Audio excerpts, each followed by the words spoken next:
Hi, I'm Ed Gaskin, and I want to welcome you to another edition of CMO Advantage. So this week's subject matter expert / thought leader is Melanie Ray.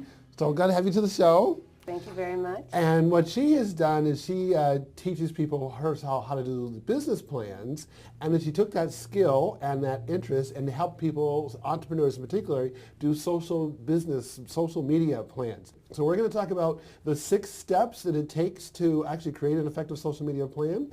We're going to talk about some best practices, and we're also going to give you a case study. So let's talk about step 1 of the 6 steps. Okay. Which is? Objectives. Why are you doing this? Why are you creating a social media campaign? So the first goal is to figure out what's your end result. Obviously sales, especially as an entrepreneur, we all want sales. But what are you going to do to get there? Is it to increase the number of customers? Is it to increase your presence as an expert in your area? Or is it just to brag about your company? So let's go to 2. So you selected your objectives. So now what's the message one? Well, what's the consistent message that you want to get out to people? So if you're on Facebook, you're on LinkedIn, you're on Twitter, what are they going to know?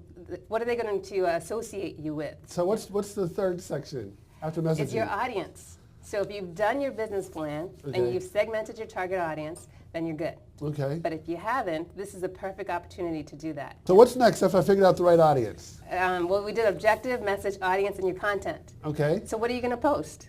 Are you going to post videos? What if I don't really want to post anything? I know. Again, that speaks to the whole reluctant entrepreneur. But if you're going to do it, you might as well put your whole your everything into it. So do you tell people up front that if they're going to do a social media strategy, they have to commit to this? To make their own commitment.